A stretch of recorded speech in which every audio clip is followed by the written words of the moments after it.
Welcome to Good Morning Hospitality, your one-stop shop for the latest news, noteworthy trends, and thought-provoking discussions across the industry. From hotels to short-term rentals to all things travel and hospitality, you'll find each episode equips you with the information that you need to start your week. Join us on Good Morning Hospitality every Wednesday, wherever you get your podcasts.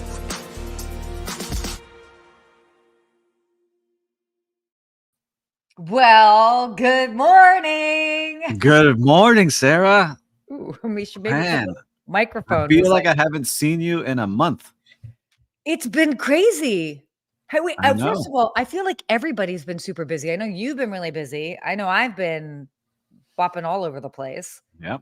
Like, did everybody Making just like deals. turn up like the intensity on this? Like, I think summer's so. over. Let's like get it done.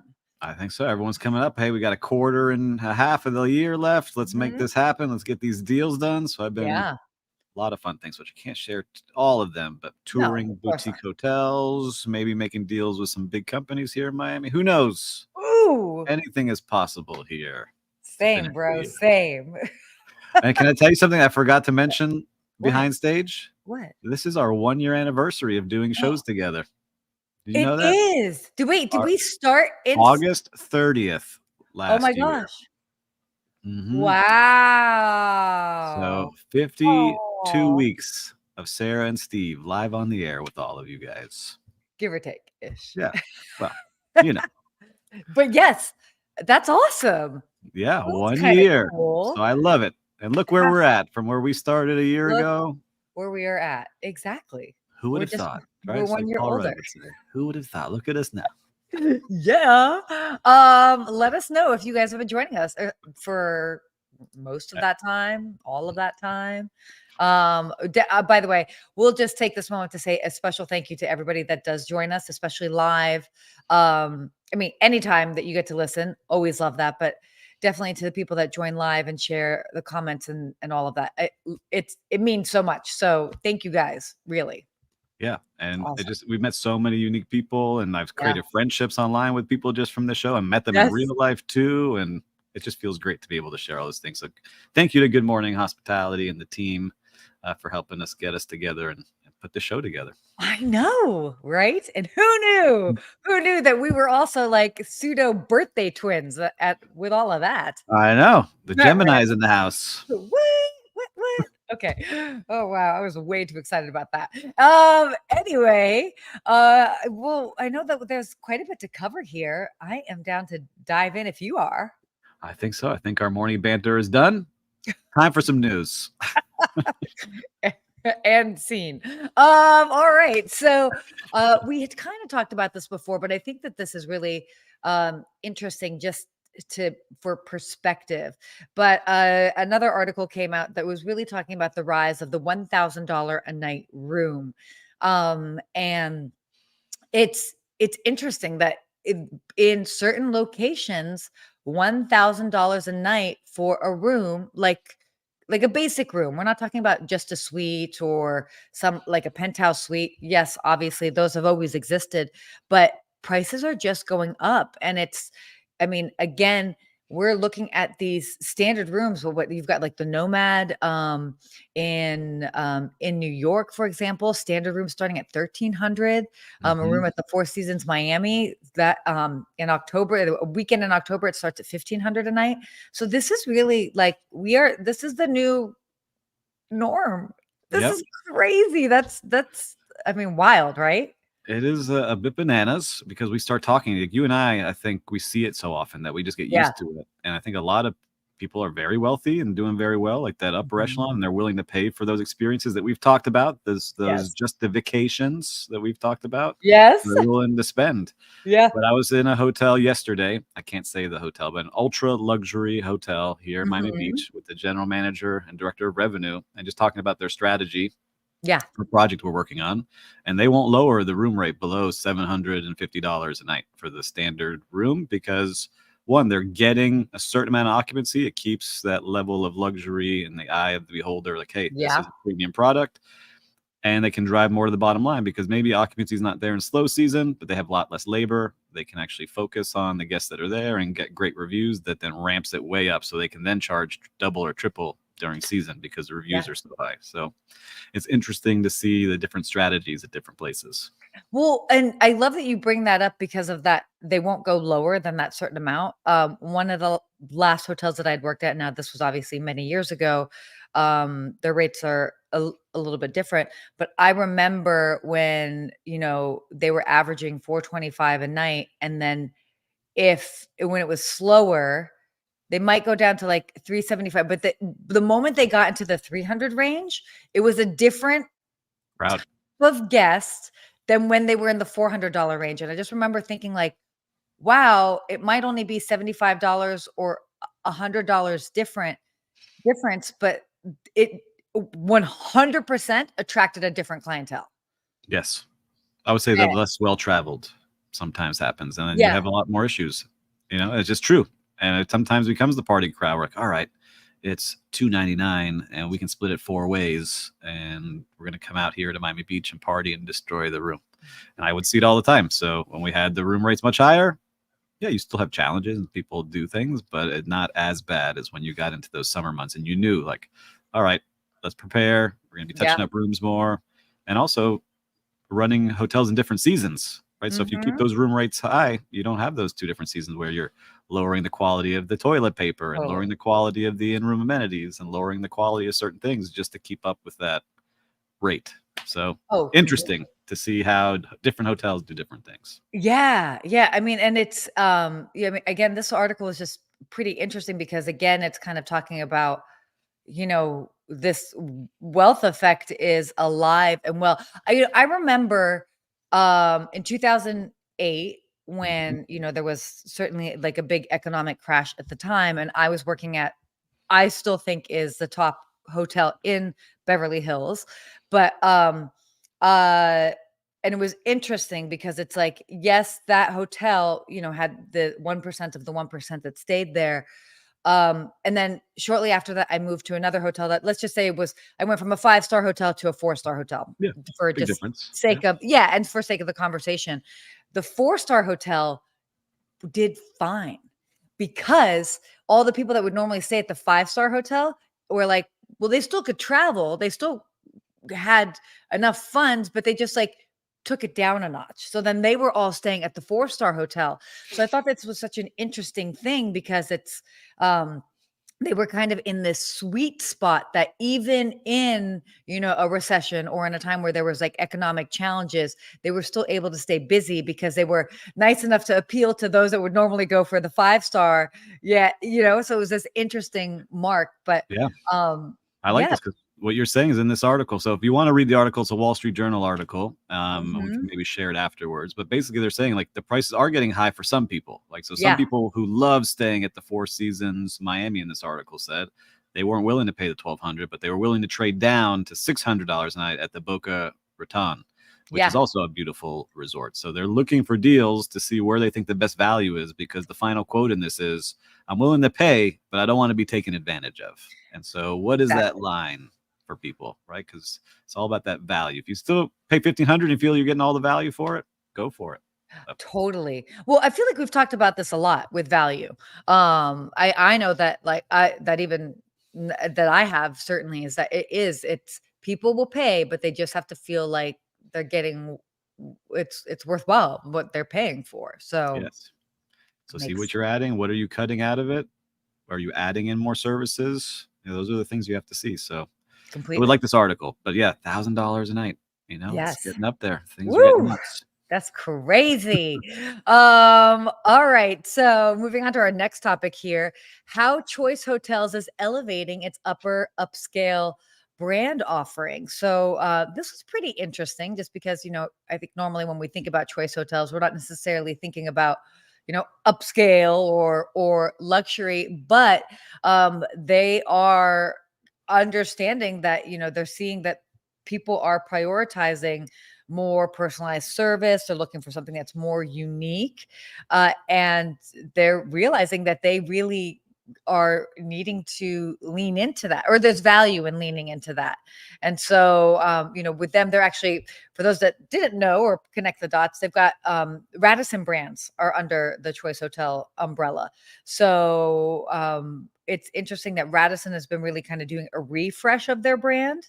Mhm. And then you got Radisson, and of course Radisson Blue. But interesting to see that they are really kind of like redefining this sort of upscale market for choice hotels, which is cool. Yeah, I think again, talking price points, people still want all of the nice things and still Mhm. want things that feel upscale, but maybe on a budget, right? So Yeah. upscale on a budget. And so I think that some of these older brands like the Sheratons and the Radissons and the Yeah. ones that used to really kind of lead the way can come back and find new people that way. Just like fashion, right? Like in the 1990s, you started seeing all the kids with baggy clothes and different t-shirts. I'm seeing all the teenagers wearing that now, right? So I think that Yeah. we can see that in hospitality too. It's kind of like these older brands come back with a refresh and really capture new travelers that are looking for something like this. Totally. Totally. Yeah. So it is, I mean, again, we're seeing it across the board. But are you, by the way, for everybody that's joining us, like, what are you seeing? Are you seeing the same thing? Uh, or yeah, is your property leaning into that, being a little bit more discerning as far as sticking to a certain price point, certain clientele? Just all Yep. depends on your market. But I'm gonna say good morning to Christopher for coming here from live from Maryland. We got woo-hoo, Lonnie from good sunny South morning. Florida. Good to see you. And Lonnie says choice hotels and or others thinking outside the box wins in today's Yes. highly competitive arena. I agree with you. And Christopher says choice has been trying to enter that market for years, but with iffy results. So let's see. I think they have a chance because I've been talking to some people. There's a unique, we'll give him a shout out because I just had a call with him. His hotel's called Bob Hotels, boutique on a Okay. budget, right? And it's in That's first cute. one's in Tallahassee of all places, and they're testing the theory out. And good morning to Antonio. Antonio, good They're testing the morning. theory out, and it's working. Where they're trying to get rooms under $100, but it looks like a designer hotel. And so that's Really? their first one, and they're doing very well and looking to expand into secondary markets. And so they're Hmm. looking for it, similar to graduate hotels kind of did. So they're kind of Mhm. following a little bit along that path, but with a little bit lower entry rate, still beautiful design. So I Yeah. think that hotels, if you're really looking at that, like the choice hotels, like Christopher was saying, has been iffy. If you can focus on giving great design, great amenities that maybe are low touch, so you don't have to staff up so heavy because a lot of them don't want to staff up, I think you'll see people do really well.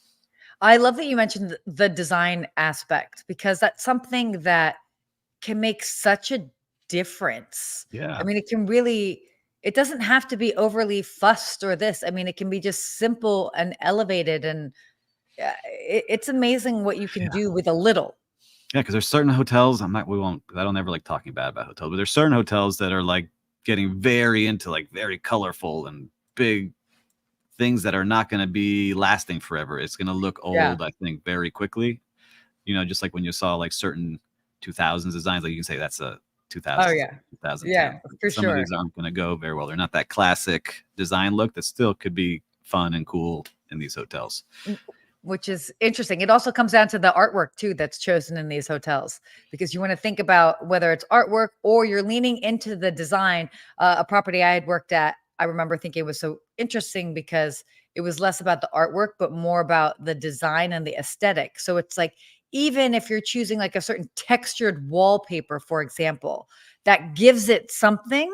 Mhm. And then you don't necessarily have to worry about the artwork that's like, ooh, that reminds me of 1996 or Mhm. whatever it is. So again, there's a lot that you can play around with that makes it a little bit more evergreen or lasting. Yeah. Classic, Yeah, you know? classic look, I think, and it could be anything. It can be funky, but it could be Yeah. classic. I go back. I wish they'd never closed that because I drove by yesterday. The Delano Hotel, Miami Beach, was one of Yeah. those, and it Yeah. was very cool art pieces, very cool, like Instagram walls before there was ever anything Yeah. like that to Yeah. exist, and the white flowing curtains and all these cool things that could have gone out of style did not. They became a classic look forever. So I think a lot of these hotels can do these things with Oh, minimal totally. effort and not just make it a boring white box with you know the same artwork you find at all of their hotels. And you know what I'm talking about. We've been enough of these places that if you just Oh, put a totally. little tweak on it. Totally. So choice, if you need help, Sarah and I can come and walk you through what you need. 100%. Oh, by the way, we'll say a good afternoon to you, Jeremy. Jeremy, thanks for joining us. Good to Welcome, see Jeremy. you. By the way, just a quick nod to that. It's interesting. So I've been in 5 hotels. I filmed. So I filmed in 5 hotels in the past 2 days, 3 Are days. you doing the 50 hotel and 50-day challenge, Sarah? I feel like it. Actually, I might be in that You many might be able hotels this to. month. But it was interesting. And the reason why I say film is because I'm having to interact with the space in a different way, in capturing it and the aesthetic of it. And it's very interesting that it's like you go in, like even knowing that they know how to use the light of the area to their advantage. It makes such a difference and it just sets a tone. So yeah, it's cool when a location really uses the space to their advantage, especially like if you're talking about like the lobby area. So Yes. a lot can be done. And Lonnie mentioned the Delano was awesome to include the cuisine. Well, Lonnie, I ran the restaurants at the Delano, so Well, I of have to course. say I love those restaurants, and I wish they were still around. Oh my gosh, that was awesome. Okay, why don't we move on here? So this was great. Our friends over at Skiff, they kind of put together a little thing about talking about the best innovators in travel and hospitality. So they've kind of put together these sort of like honorable mentions, or mentions that are honorable or whatever. Yep. And it's interesting because they're kind of talking about how the shift in luxury is not necessarily like it's the traditional sense of luxury and over the top, but it's got to feel heartfelt and sincere. I feel like we've talked about this a lot. We certainly agree with that, but they're seeing these bigger brands kind of go for, it's not necessarily like gilded look and all of this, but it's like how they can still stay elevated and create these genuine connections with guests. I don't know. This was pretty interesting. Did you take a look at this? My notes are not working right now. I'm having some No, technical difficulties, so I will give us keep the talking. rundown here. I will keep talking. Okay, yeah. So, for example, so what they kind of we're seeing this. They're talking about how they're seeing this post surge or post luxury on consumers. So what they're looking for is realness and depth. And it's kind of like away from this mindset of like I have to have the most expensive thing on the menu. Right. So it's really neat. So they kind of went through and they talked about different places. Like for example, Portland's airport, their main terminal has gotten like a facelift, and they do this really cool thing that they've got like a wood roof to it, and it Oh, leads I to did this see like that. It's cool. yeah, exactly. So that's the type of stuff that they're talking about. It's not necessarily like steel, gold, this, that. It's like how can people just add more depth and texture? I think you know what it is too, and Mhm. I don't even have the article in front of me, but from what you're saying is I feel like people are leaning into things that are more craft and hand done and thought about, and people are A missing that. unique, Yeah, different approach. like Like yeah, like bookstores all of a sudden are taking back off because people want to feel and I hold saw that. books. And so it was just after I was thinking like I just want a bookstore and a cafe to go to here in Miami. Yeah, There was a handful back in the day. Now they're not coming. They're not. There's like one, but people want that experience of like, all right, there's something else. It's not just all on my screen. It's not all digital. I want to connect to something, and you're seeing that in places popping up now. Whether it's totally. the nature we're talking about, or like you talk about the airport, 'cause I saw that on the Yeah. news, how it's made of reclaimed wood and all these cool things that they're doing. Oh, totally. Well, it's interesting. There was another article that, by the way, has nothing to do with this that I read about Starbucks, and Starbucks is like really kind of struggling now. A lot of it having to do with their app and so remember how Starbucks came and it was like supposed to be the place that you go and like you get your coffee and you can Yeah, hang out the and they would third have living magazines, space. Yeah. whatever. Yeah. And then their app, which by the way, I've always been a fan of their app, was like all about efficiency. You'd order it ahead of time, et cetera, whatever.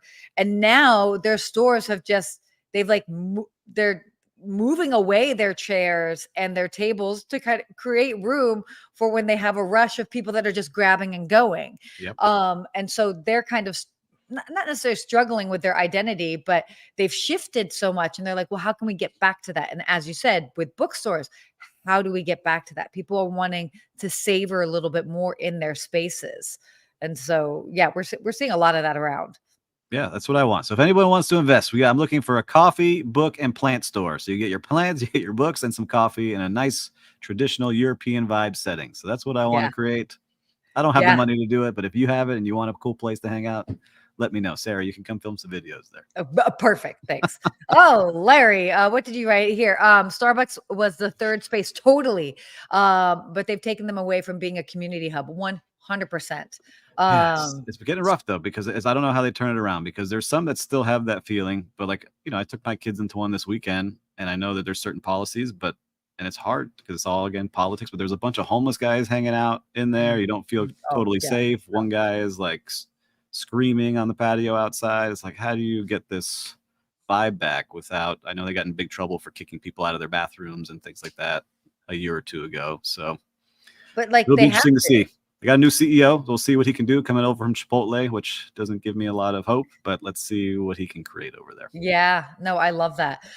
So anyway, the rest of this article kind of goes through a couple of different things. They talked about La Premiere, for example, for Air France, how they've created this great product, not only from the on-flight product, but even their lounges that are elevated, yet it's a bit more approachable and easy to kind of like experience these elevated experiences. What's going I'm on? just laughing at Larry's comment Oh, here. Pumpkin spice latte is not enough to no, save them, no, unfortunately. that is Well, they not. do have the signs out, Larry, at every place now. Welcome to fall.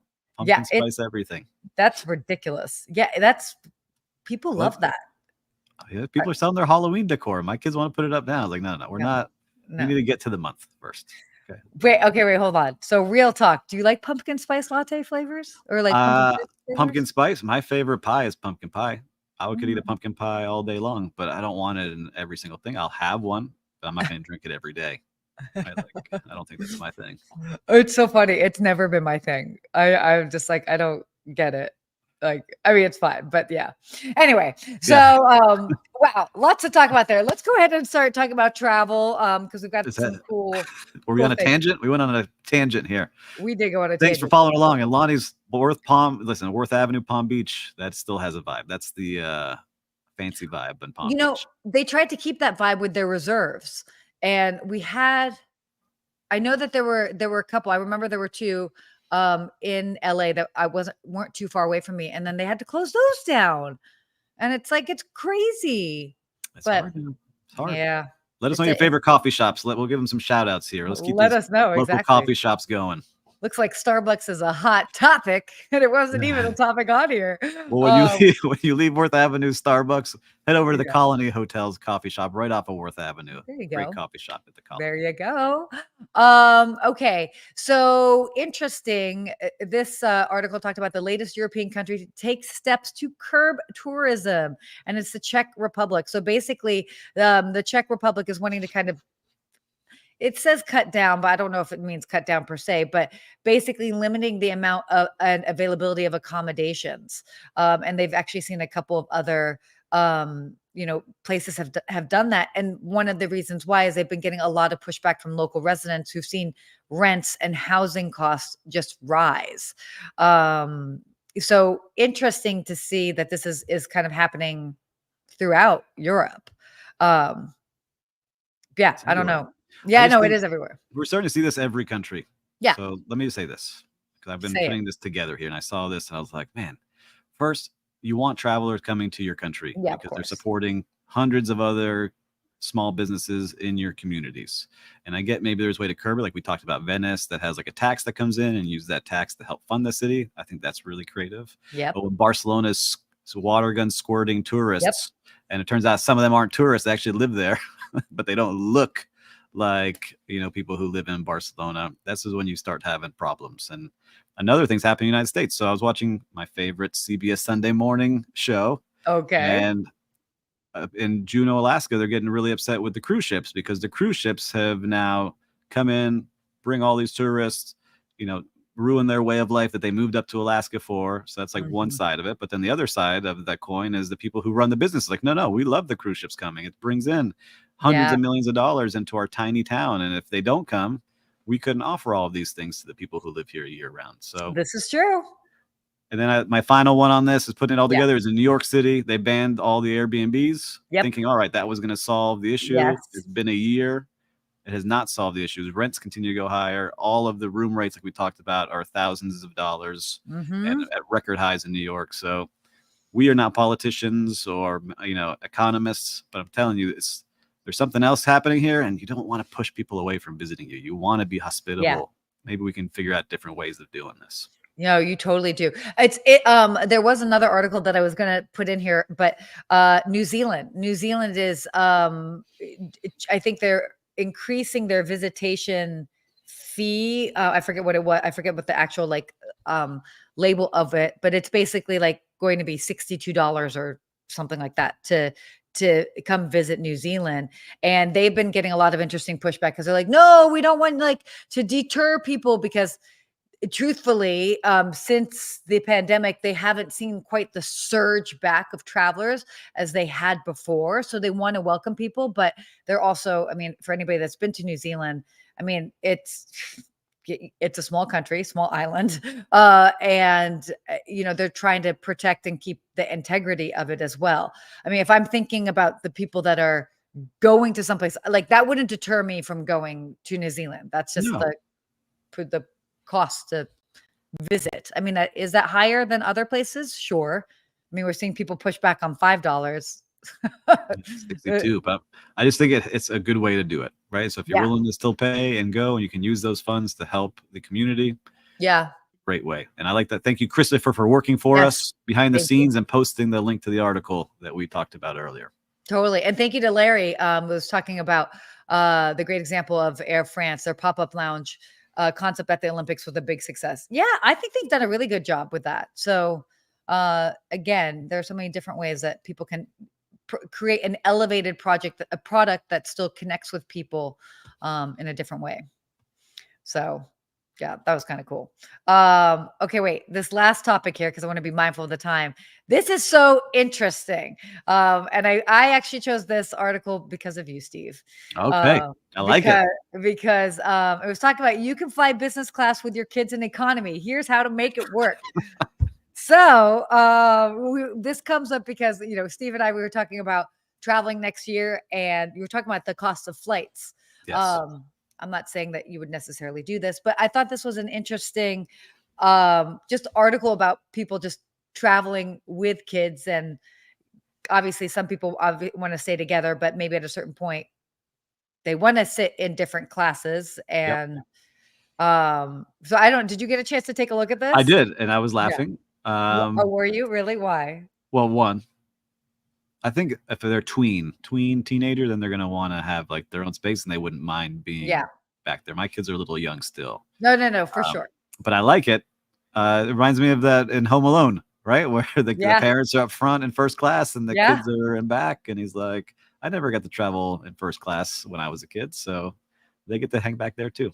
But I like this. I think it's a good strategy for certain people. I like having my unit together at this point, but I know when I was a teenager, 13, like I'm going to get my CD Walkman headphones and head on back. I can do it myself. I don't need your help, parents. Well, what I liked about it. Tell me what do you like about it? What I liked about it, and I mean, truthfully, like I don't have kids, but You've been around a lot of kids. Yes. I have been around a lot of kids, but I've been traveling since I was 3 weeks old. And I did my first solo flight at 7 years old. And it was international from Newark to Portugal to Lisbon. And then many other solo flights after that. Granted, we're living in a different time than then, but and again, every child and family dynamic is different, but I liked this element of like, depending on the child and the age and all of that, giving them this sense of like autonomy that they can almost feel like what it's like to travel solo. Yeah. I like that. And it's like giving them like training wheels so that they're not now all of a sudden 18, 19, and they've never traveled by themselves, which that's fine too.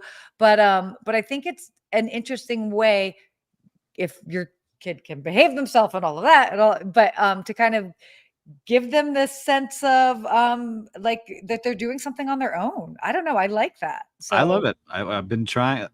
It's funny because this weekend was like that with my daughter and my son. Their daughter's 8, son is 6. 6-year yeah. old.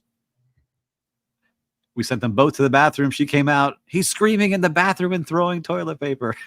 Right. So it's very funny to see. Oh my Same gosh. kids, same parents, same way they've been raised, but Yeah, two yeah. totally different Oh, personalities. yeah, yeah. Love them both. Personality plays a lot into it, But my obviously. daughter, I think, would be able to do it at 8 years old. Be like, all right, you're gonna go sit in the seat. You do your thing. We'll see you in a little bit. And she's getting Yeah. to that age now, 3rd grade, right? So she's figuring those things out. My Yeah. son, I'd be worried back there. It's like a little gremlin. Someone might pour water on him, and he turns into a crazy guy back there. Well, I don't think that's necessarily the area to maybe test it out, but I do like this concept of like in a different places, safe spaces, having your even you can keep an eye on them to be like, okay, what are they like when they're in an environment Oh around yeah. all other adults to see how much they can just Hmm. be Food halls mindful. are a good place that we test that. Go order your Oh, food. Yeah, go order your food. Here's the okay. here. Go pay for it. See how it That's comes. So we cool. tested that, so we could watch them. It's fun. Yeah, it is very Order your own interesting. food, buy from the server. But yeah, I like this, and I think it's a unique way to get people to travel more. But my kids love it now. They love Yeah. traveling, and they always asking, when can we go somewhere next? Oh, that's cute. See, it's good. It's good. Anyway, I thought it was an interesting article. I know that everybody has like so many strong feelings when it comes to traveling with kids, whether they have kids and they're traveling with them, whether they don't have kids, and then they're, all of that. But it's always interesting to hear what people are doing, and I thought it was cool. It's kind of And we interesting. got wisdom from Lonnie here. Let me see, Lonnie. Oh, I have Lonnie. 5 kids and 6 grandkids, and wow, each one has their own shtick. Yeah, Yeah, I'm learning yeah. that as I go here, Lonnie. It's going to be interesting to see as it continues to go, but love traveling with them. So true. So true. All right. Being mindful of the time, let's head on to our real-time recap. So, talk to me. What have you seen out there in the streets of hospitality? What have I seen? I've been in a lot of places this past Yeah, week, sure. and it's funny. I've been leaning on this. I've been in a lot of boutique hotels recently, and I Yeah. just like some of them that are doing things. Again, we talked about this craft and going back to like Mhm. really caring and feeling personalized service. I'm leaning a lot towards that recently. I was always like a Yeah. big resort guy, and I want all the stuff on the resort, and I want to have a lot of amenities and different activities. But for some reason, something's switching in me recently, and I'm liking the personalized service you get at some of these places that do it right. Because you could walk into a place and feel like no one's watching you because they're understaffed. But I've seen that at a couple of boutique hotels where it's like, wow, they knew I was coming. They talked to me. They knew what I liked, Yeah. or they asked how they could help me. I learned something new here. So I'm liking that when I'm walking the streets right now. Yeah, when you're walking in the streets. I love that you bring that up because I've always been a fan of that sort of like boutique unique experience. I like it when they tap into the local just the local environment. So for example, last week, sorry, we actually couldn't do the show. I was in Vancouver doing a bunch of TV appearances up there, and so right in this hour. And I was staying at the Douglas Hotel, which is an autograph collection property, and it was very interesting. Just they've got a cool thing going on, and they're right there, like in the same complex as a JW Marriott. There's another property, but it was just I like it when they have fun with the location, and Yeah. so they like, oh, you get to have some kombucha upon check-in. It was so funny because I'm like, I'm not a kombucha person, but I was like, I will play along, and I got to try kombucha I actually like. I was like, yeah, yeah. Oh, this is bad. To me, it just tastes like fruity beer, and it's just not my thing. But this was very tasty kombucha, and it was locally sourced and all that. I'm like, okay, all right, this is kind of cool. So yeah, no, I'm very much into that. I will say this, in all the hotels that I have been in recent, I will actually name them. I'm going to give a shout out to everybody has been so welcoming and kind in a different way because I've had to film in all of these places, and everybody's kind of been gone out of their way to be extra helpful. So the Douglas in Vancouver, which was great. Love them. Autograph collection property. The Cameo in Beverly Hills. Shout out to them. They let us basically turn the whole place into like a whole photo shoot. That used to be Mr. C's hotel. This is a recent rebrand, and they're part of Hilton. So shout out to the Cameo in Beverly Hills. Awesome job. Then I was at the Kimpton Lapeer Hotel yesterday, the Mondrian Hotel, my old stomping grounds, the London West Hollywood. I showed up unannounced and they let me do a whole thing there. Love them for that. And then also the Pendry Hotel in West Hollywood. Amazing what they've done. So all of these very interesting boutique, all different style. Yep. All different styles, but like everybody was warm, welcoming. And so shout out to everybody there. Like they didn't necessarily have to be. I mean, obviously we're trying to be mindful when we're doing that, but it's been very cool seeing everybody. So love it. So shout out to all the unique hotels out there. Yes. Woo, that's almost 50 hotels. Yeah. A day. No, crazy. All right, let's get to our hospitality quote. All right. Will, you want to read the quote? I'm kidding. It Will in the back read it incorrectly earlier, which is kind of funny. Do you want to read the quote though? Absolutely. Consumers are statistics. Customers are people. And that's by Stanley Marcus. I like this. I thought again, it's an interesting thing to, I mean, obviously there's an element of what we do that there's a business. So we have to have numbers. And yes, Vancouver. By the way, Lonnie, I love that you said that. I would move to Vancouver in a heartbeat. So I'm just saying, love that city. Anyway, but yes, right now I would say it's budget time. And so a lot of people are making their budgets. Almost every hotel is doing that right now. And you get caught up in line by line of the ADR and the average check and the average spend and all the statistics that are out there. Right. And you look at the labor line and you forget that people are attached to that labor line as well. And you start making cuts or changes. So all those numbers actually are real people with real lives. And just remember that. That's what I took from that quote. Right. Because not even customers. Right. It's just whenever you're doing that now, people, because I know thousands of you out there are making your budgets. It's all attached to real things. So when you cut somewhere of a service, you're affecting that guest. You cut a job, you're changing someone's life. So just remember, those numbers actually equal people on both sides of the coin here. So true. Love that. Christopher also agrees with that. We can never lose. Yeah, we can never lose the human nature of hospitality. We are in a human business where it's the feeling business, and there's tangible elements to it as well, but it's how you're making people feel. And if you're so focused on numbers and the bottom line, you lose track of that a bit. So you have to figure out that fine balance between the two. You got to make money. Yeah. You got to make money. Exactly. Yes. You can do it the right way. For sure. Woo. Well, we covered a lot today. I covered a lot. I can't believe 1 year, Sarah. You and I, 1 year. We made it. 1 year. This is amazing. So very cool. We'll celebrate with some kombucha after the show. Can't wait. All right. We'll see you next week, everybody. All right. See you guys soon.